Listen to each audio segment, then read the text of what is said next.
देखिए, क्रिया के दो दो प्रकार हमने अलग अलग अपेक्षाओं से अब तक पढ़े। शायद तीन चार तरह के प्रकार हम पढ़ चुके हैं। अब पुनः एक नया दृष्टिकोण से, नई अपेक्षा से और दो प्रकार आते हैं क्रिया के। एक है माया प्रत्यया, माया से होने वाली प्रवृत्ति, और दूसरी है मिथ्या दर्शन प्रत्यया, मिथ्या दर्शन से होने वाली प्रवृत्ति। अब इन दोनों का और आगे जब हम डिवीजन देखेंगे और इनके जो सब भेद है, सब डिवीजन है, तो उससे और क्लियरिटी आ जाएगी। माया प्रत्यय में देखिए, वैसे तो नाम से और यहाँ लिखा हुआ ही है माया से होने वाली और मिथ्या दर्शन से। तो एक तो होती है कोई मायाचार करे, मतलब माया शब्द तो ऑलमोस्ट सब जानते ही है, छल कपट करना, झूठ बोल करके, और एक षड्यंत्र रचना, उस तरह की जो क्रियाएं होती है वो माया में आ जाती हैं। और मिथ्या दर्शन का मतलब होता है कि एक गलत दृष्टिकोण की वजह से। तो अब इनके वापस आगे हम देखते हैं। माया प्रत्यय या क्रिया के दो प्रकार हैं। आत्मभाव वंचना, जिसका अर्थ दिया है अप्रशस्त, आत्मभाव को प्रशस्त प्रदर्शित करने की प्रवृत्ति। मतलब क्या होता है कि किसी व्यक्ति के मन में क्या चल रहा है, उसको इग्नोर, मतलब वो चीज नहीं दिखाते हुए कुछ और ही प्रकट करें। जैसे मान लीजिए, मन में तो है हमारे कि हम यहाँ आए हैं कोई कार्यक्रम में, और बस ठीक है, घर पे बोर हो रहे थे, आ गए, वहाँ पे भोजन की व्यवस्था भी थी, खाना-वाना खाएँगे, सबसे मिलेंगे-जुलेंगे, बाकी प्रवचन आदि में कोई इंटरेस्ट नहीं है। अब उस भावना से आ गए और कोई पूछ ले, "अरे वाह! आज संडे को भी आप आ गए।" "हाँ, मुझे तो बहुत रुचि है अभी प्रवचन सुनने में, इसलिए मैं यहाँ पे आया हूँ।" तो ये बात जो कहते हैं ना, अभी हमारे एक्चुअली भाव तो आत्म अप्रशस्त थे मन में, लेकिन हम कुछ और ही उनको प्रदर्शन कर रहे हैं कि हम नहीं, मेरे तो बहुत अच्छे भाव थे, इसीलिए मैं यहाँ आया हूँ। तो ये चीज़ जो होती है ना, अब किसी को तो पता नहीं मन में क्या चल रहा है, लेकिन जो हमारे अंदर भाव आ रहे हैं ना, वो भी एक तरह से क्रिया के अंतर्गत आई है, मतलब उससे भी कर्म बंधन हो रहे हैं। दूसरा है परभाव वंचना, मतलब कूट लेख आदि के द्वारा दूसरों को छलने की प्रवृत्ति, जो जनरली हम माया के संबंध में पढ़ते हैं ना, किसी और के साथ माया करना। और पहले वाले में स्वयं अपने ही आत्म भावों से संबंधित माया थी। फिर मिथ्या दर्शन प्रत्यय में जो दो भेद दिए गए हैं, एक है उनातिरिक्त मिथ्या दर्शन प्रत्यय। उनातिरिक्त का मतलब क्या होता है? उन मतलब होता है कम, थोड़ा-सा भी कम, न्यून, और अतिरिक्त मतलब अधिक। तो जिसमें तत्व के स्वरूप का न्यून या अधिक स्वीकार हो, जैसे शरीर व्यापी आत्मा को कोई अंगुष्ठ प्रभाव या सर्वव्यापी स्वीकार कर ले। मतलब कोई कह दे कि नहीं, ये तो आत्मा जो है ना, वो पूरे शरीर में नहीं है, खाली अंगूठे में ही है। और कोई ये कह दे कि नहीं, ये तो सब जगह पर है। तो मतलब कुछ अधिक बताना, कुछ कम, जो जैसा है ना उसको एग्ज़ैक्टली वैसा समझना।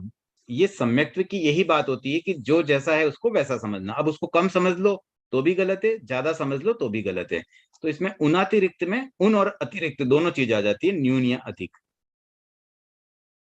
उसके बाद है तद व्यतिरिक्त मिथ्या दर्शन प्रत्यय।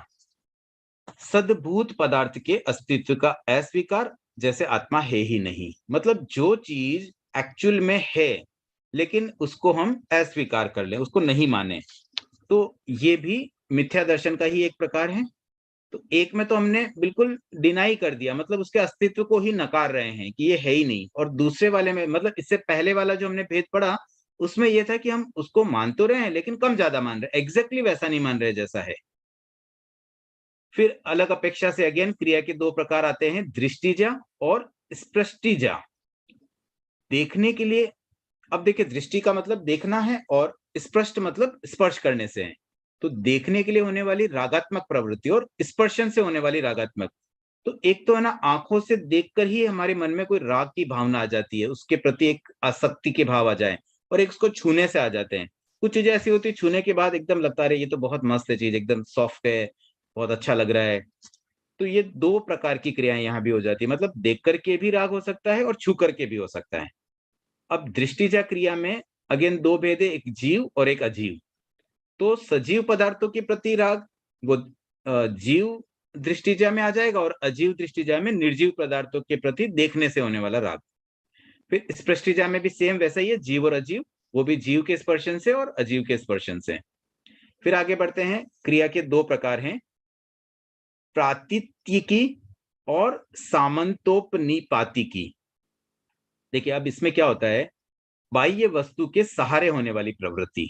अब एक तो कोई प्रवृत्ति हम स्वयं अपने हिसाब से कर रहे हैं और एक कोई बाहरी वस्तु का कोई निमित्त मिल जाए, उसका कोई सहारा मिल जाए, तो ये भी एक भेद इसलिए बता दिया गया कि भई वहाँ भी दोष है। कोई कह दे भई मैं क्या करूँ, वो ऐसी परिस्थिति बन गई, ऐसी कोई चीज़ थी इसलिए मुझे ऐसा करना पड़ा, तो वैसा नहीं चलता है। मतलब कोई निमित्त कुछ और भी मिल जाए लेकिन अल्टीमेटली क्रिया तो आपकी ही है ना, तो वहाँ भी दोष है। और सामंतोपनितिपातिकी में होता है अपने पास की वस्तुओं के बारे में जन समुदाय की प्रतिक्रिया सुनने पर होने वाली प्रवृत्ति। मतलब चीज हमारे पास थी, एक तो बाह्य वस्तु के कारण कोई हुई और एक हमारी ही वस्तु से हो रही है, लेकिन किसी और की प्रतिक्रिया, मतलब किसी ने कमेंट कर दिया हमारी कोई चीज के बारे में और उसके बाद जो हमारी उसके बेसिस पे कोई प्रवृत्ति होती है। अब इसके अगेन दो जो भेद है उसमें जीव और अजीव, तो सेम वैसा ही है जैसे पहले हमने पढ़ा जीव के सहारे और अजीव के सहारे, मतलब वो निमित्त कौन है, वो जीव कोई निमित्त है या अजीव निमित्त है। और इस प्रकार से ये प्रतीकी के दो भेद हो गए। यहाँ पर कुछ पीडीएफ में कोई पेज मिसिंग लग रहा है मुझे। सुचिता जी ये एक बार आप थोड़ा देख लेंगे क्या, पेज अगर मिसिंग है तो फिर हमें यहाँ एक बार ब्रेक करना होगा। पीडीएफ में चेक कर। जो पीडीएफ अपने ग्रुप में अवेलेबल है ना 24 के बाद डायरेक्टली शायद 180 आ गया है। एक सेकंड। तो या तो हम इससे आगे बढ़ जाते हैं 180 से और इतना पोर्शन हम बाद में कर सकेंगे। एक बार आप चेक कर लीजिए, अगर हाँ कोई मैं सही कर लूँ। पीडीएफ हो तो मैं वही पीडीएफ वापस लगा के 24 के आगे बढ़ पाएंगे। ठीक है, मैं चेक करके बताती हूँ।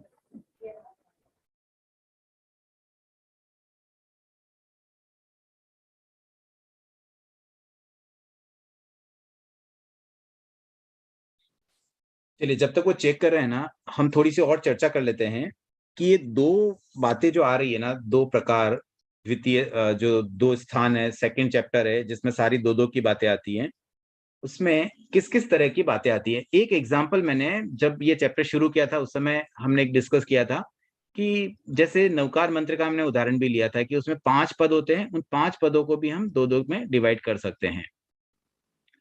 तो वो एक शैली हो गई है कि किसी भी बात को कैसे हम दो करें, मतलब यस नो टाइप की वहां पर हो जाती है बात कि भाई एक कैटेगरी को हम बेस बना करके जो उस कैटेगरी में आते हैं उनको एक में बांट दे और बाकी शेष जितनी भी चीजें उनको सेकंड कैटेगरी में ले लें।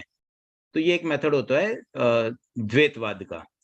दूसरा तरीका ये हो सकता है कि जिसकी एक्चुअली दो दो बातें ही हो, मतलब जिनके दो प्रकार ही हो बेसिक, जैसे जीव अजीव ये दो ही होते हैं।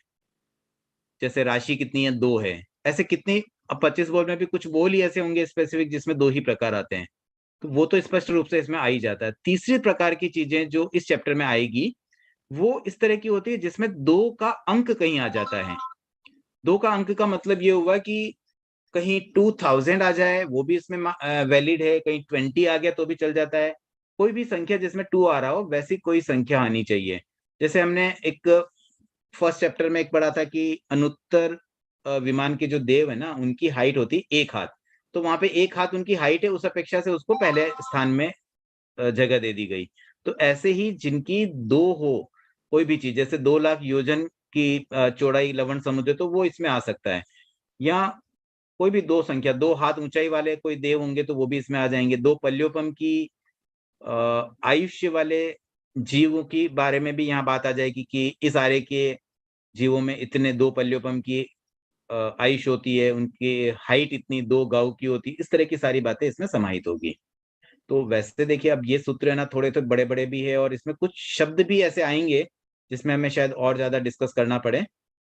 तो कुछ चीजें अगर जल्दी जल्दी में हो जाती है, क्योंकि समय की अपनी सीमा के अनुसार हमें आगे क्विकली बढ़ना भी पड़ेगा, तो आप अपनी जिज्ञासाएं अवश्य रखिए। हो सके तो क्लास में ही रख लें, नहीं हो तो ग्रुप में पोस्ट करें या मुझे पर्सनली भी आप भेज सकते हैं। तो यथासंभव मैं कोशिश करूंगा जिज्ञासाओं का समाधान करने का। सुचिता जी कुछ देखा आपने?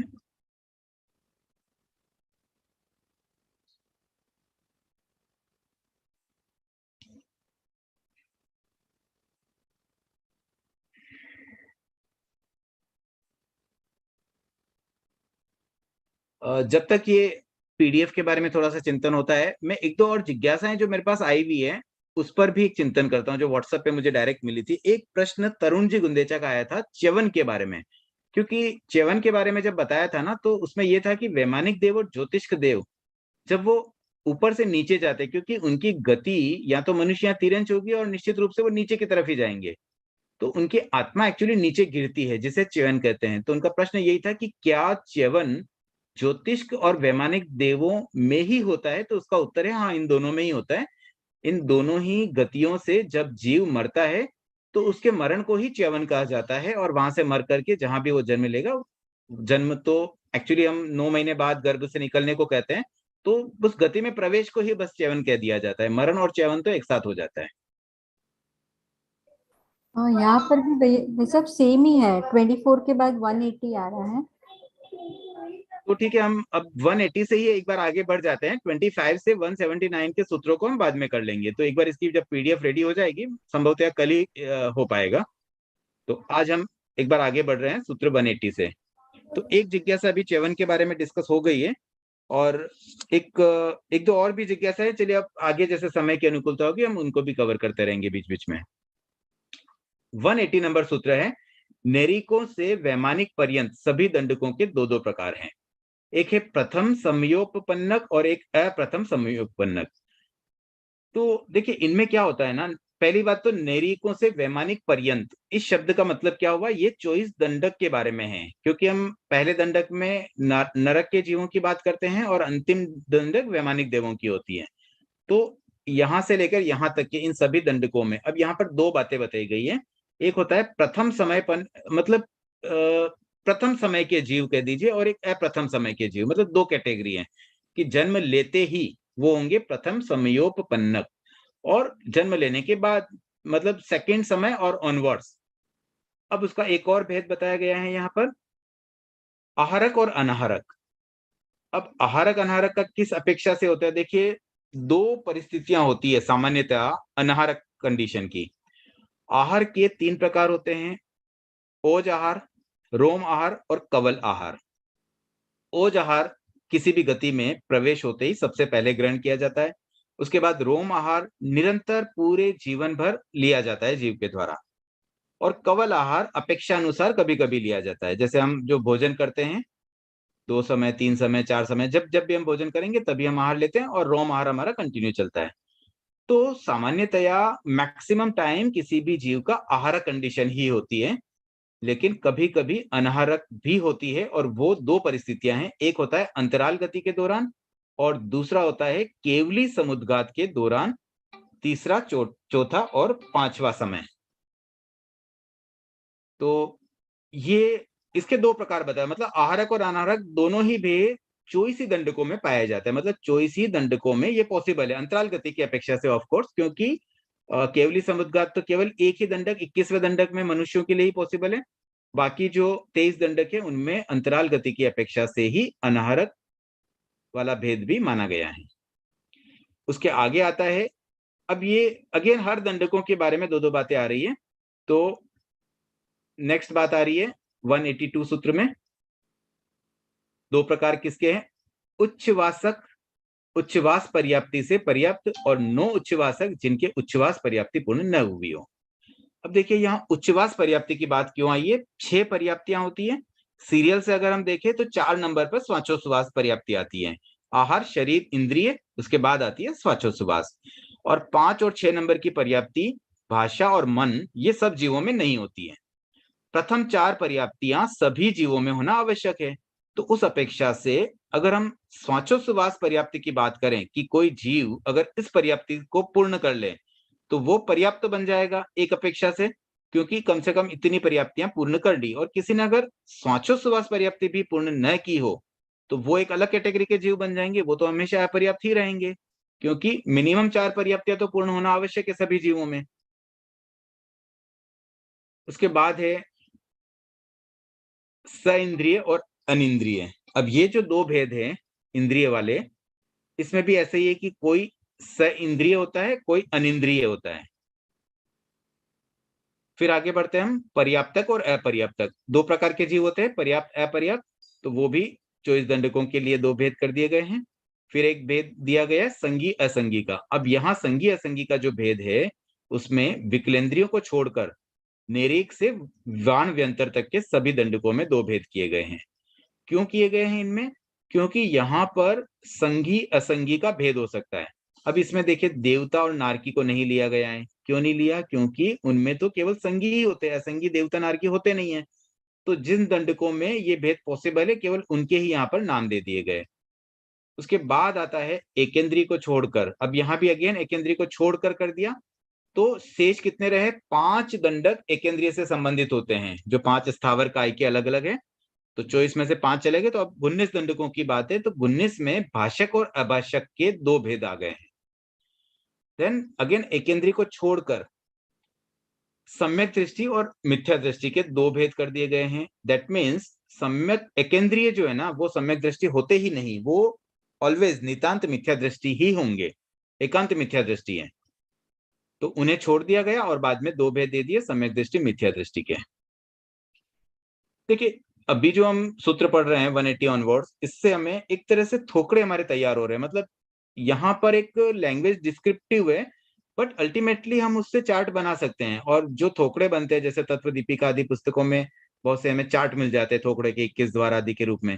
तो उस तरह का पूरा डेटा हमें कलेक्शन यहाँ से मिल रहा है मूल सोर्स से, मतलब थानम आगम से हम सीधा एक्सट्रैक्ट कर पा रहे हैं। तो कहीं कोई पुस्तकों में कभी कोई मिस्टेक मिल जाए, कहीं हम कंफ्यूज हो जाए कि ये चीज कहीं मिसप्रिंट तो नहीं है, तो अगेन हम वेरीफाई कर सकते हैं इस थानम आगम से। इतना कुछ यहाँ पर अच्छी तरह से दिया गया है। अब देखिए यहाँ पर एक और भेद आया है और ये सभी दंडकों के लिए है। परीत संसारी वे जीव जिनके भव सीमित हो गए हो, और अनंत संसारी वे जीव जिनके भव सीमित न हो। तो मतलब जो जीव जिनका अब संसार सीमित है, परित हो गया है, वो भी सभी दंडकों में आ रहे हैं और अनंत संसारी भी सभी दंडकों में आ रहे हैं। मतलब ये हुआ कि जो हमने पहले भवी अभवी की बात कही थी ना, ऑलमोस्ट वैसी बात हो गई है कि जो जीव अभवी है यानी कि वो अनंत संसारी है, वे भी सभी 24 दंडकों में जा सकते हैं। और जो भवी है, देखिए भवी में भी सारे के सारे परित संसारी नहीं होते हैं, बट एटलीस्ट जो परित संसारी है वे भी सब में आ रहे हैं। मतलब सारे ऑप्शंस सभी जीवों के लिए अवेलेबल है, 24 दंडकों में कहीं भी जा सकते हैं। अब देखिए नैरिकों के 2 प्रकार बताए गए हैं, संख्येय काल समय की स्थिति वाले, असंख्येय काल समय की स्थिति वाले। मतलब क्या हुआ कि नैरिक कोई नरक के जीव, उनकी मिनिमम एज होती है 10,000 ईयर्स। तो 10,000 ईयर्स अगर किसी की एज है तो उनका जो काल है वो समय में अगर हम कैलकुलेट कर लें तो वो संख्येय काल समय वाली स्थिति कहलाएगी।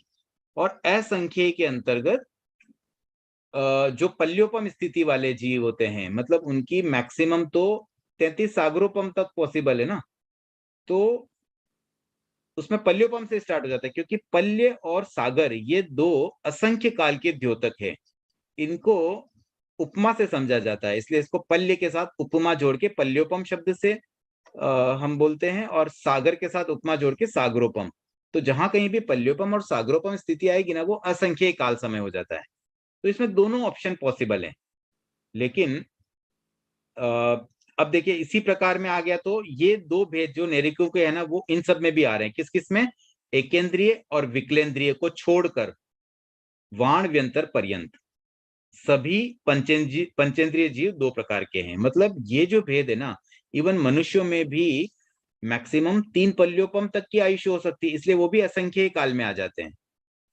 और तिर्यंचों में भी असंख्येय काल पॉसिबल है, लेकिन इसमें इनको छोड़ दिया गया, एकेंद्रीय और विकलेंद्रीय को। उसके आगे नैरिक आदि सभी दंडकों के 2-2 प्रकार है, सुलभ बौद्धिक और दुर्लभ बौद्धिक। ये अगेन 24 दंडकों में सबके लिए कॉमन बात बता दी गई कि वहां सुलभ बोधि भी होते हैं और दुर्लभ बोधि भी होते हैं। उसके बाद 2 भेद आए हैं कृष्ण और पाक्षिक का, कृष्ण पाक्षिक और शुक्ल पाक्षिक का। ये बात एक्चुअली पहले चैप्टर में भी आ चुकी थी, वहां पर हमने संग्रह की अपेक्षा से कृष्ण पाक्षिक एक है, शुक्ल पाक्षिक एक है, ऐसे 2 सूत्रों में किया था। अभी उन दोनों सूत्रों को मर्ज करके एक ही सूत्र में 2 भेद, 2 प्रकार बता दिए गए हैं। देन नैरिक आदि सभी दंडकों में 2 प्रकार में चरम और अचरम है। अब ये जो चरम और अचरम, चरम का मतलब होता है लास्ट और अचरम का मतलब लास्ट को छोड़ के पहले वाला। अब यहाँ पर एक नया पद शुरू हो रहा है, अधोवधि ज्ञान दर्शन पद। तो इसको हम शुरू करें इससे पूर्व अब लगभग समय भी होने आए हैं, तो पहले जिज्ञासा समाधान की क्रम में आगे बढ़ते हैं, और कल से अगेन हम 25 सूत्र से ही पुनः स्टार्ट करेंगे, और जब वो 179 तक पूरा हो जाएगा तब हम अगेन 193 से यहाँ से प्रारंभ कर पाएंगे। तो अब जिज्ञासाएं आमंत्रित है।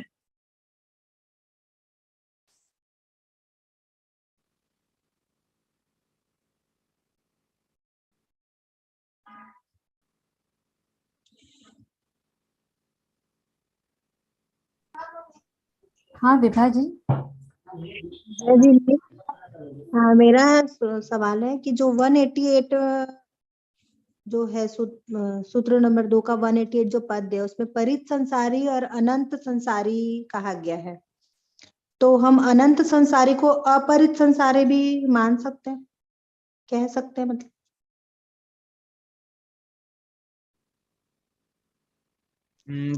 हाँ, एक अपेक्षा से तो कह ही सकते हैं, जिनके भाव सीमित ना हो, क्योंकि जो परिभाषा दी उसमें क्लियर यही दिया है, जिनके भाव सीमित हो और जिनके भाव सीमित न हो। तो अपरित संसारी और अनंत संसारी एक जैसे ही भाव आ रहे हैं दोनों में। जी जी, धन्यवाद। ओम।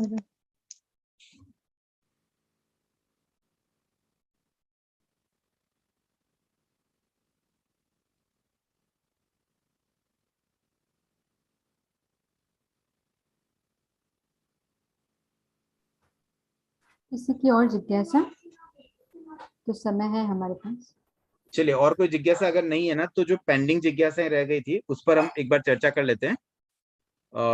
एक उषा जी सिंघवी की जिज्ञासा थी, वो भले अभी नहीं है, लेकिन मैं सोचता हूँ कि जिज्ञासा समाधान हो जाए, रिकॉर्डिंग भी ऑन है, तो वो बाद में रिकॉर्डिंग में भी सुन सकते हैं। तो एक उनकी जिज्ञासा थी, अर्ध पुद्गल परावर्तन क्या होता है, उसे वो समझना चाहते थे। तो देखिए, मैं अभी बहुत डिटेल में तो नहीं बता पाऊंगा क्योंकि समय की अपनी सीमा है, बट अगर आपको डिटेल में जानना है तो तत्व दीपिका पुस्तक में पेज नंबर 180 या 181 पर इस पर पूरी डिटेल दी गई है। मैं शॉर्ट में समझा देता हूँ। जैसे हम स्वाध्याय के 5 प्रकारों में एक प्रकार होता है परिवर्तना, मतलब चितारना या रिवीजन करना। जैसे बोर्ड के एग्जाम से बच्चे एक बार अपनी स्टडी पूरी करने के बाद पूरा रिवाइज करते हैं, तो उसको गो थ्रू करते हैं। वैसे ही पुद्गल परावर्तन का मतलब होता है पुद्गलों को गो थ्रू करना। जितने भी पुद्गल है इस लोक में, उन सबको एक बार हमें गो थ्रू करना है। गो थ्रू कैसे करते हैं? उसके 4 मेथड होते हैं, द्रव्य, क्षेत्र, काल और भाव की अपेक्षा से। अब देखिए, द्रव्य की अपेक्षा से ऐसे तो देखिए बहुत तरह के पुद्गल होते हैं, जिनको है ना कुछ कैटेगरीज में डिवाइड किए जाते हैं। कुछ कैटेगरी जो जीवों के काम आते हैं, मतलब देखिए सारे पुद्गल जीव काम में नहीं ले पाते हैं।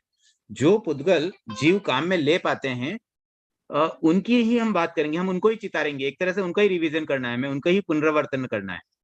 तो वो जीव 8 कैटेगरी में आते हैं। 8 कैटेगरी, 8 वर्गणाएं जो होती है, जो जीव द्वारा ग्रहण की जाती है। 5 तो शरीर है, औदारिक, वर्गणा, वैक्रिय, आहारक, तेजस और कार्मण। ये 5 प्रकार के शरीरों से संबंधित पुद्गलों को जीव ग्रहण करता है शरीर के निर्माण में काम लेने के लिए।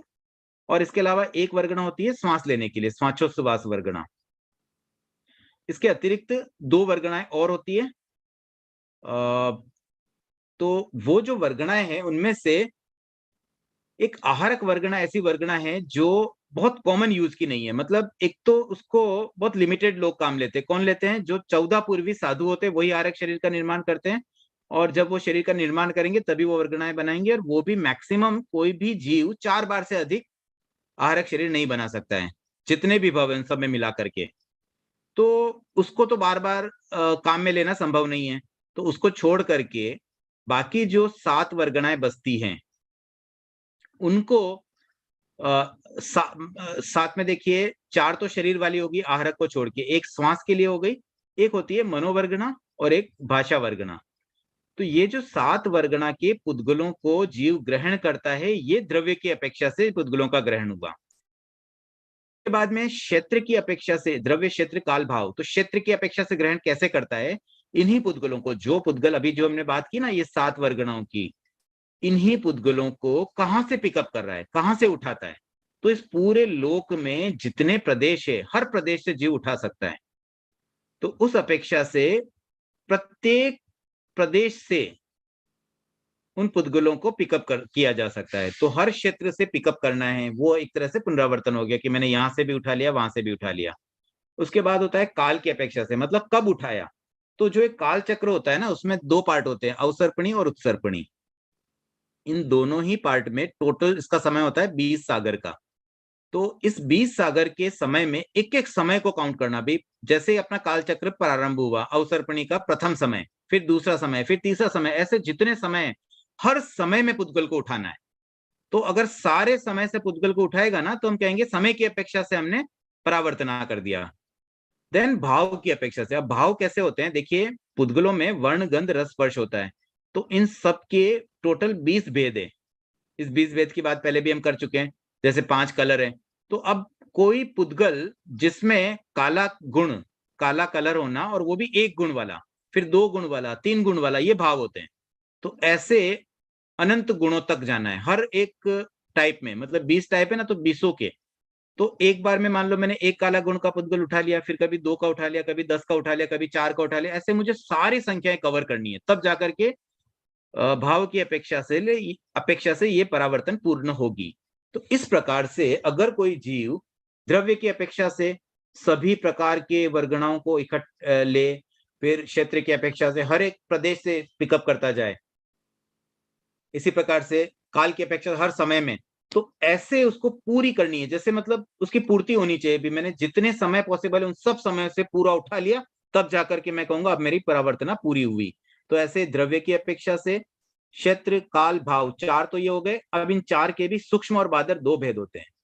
बादर भेद में तो सीरियल से उठाना जरूरी नहीं है। जैसे मान लो क्षेत्र की बात करें, तो पहले प्रदेश से उठाया, फिर 10वें से उठा लिया, फिर मान लो 50,000वें प्रदेश से उठाया, फिर तीसरे से उठा लिया। ऐसे कोई भी सीरियल से उठाओ, लेकिन हमें सारे नंबर्स पूरे करने हैं।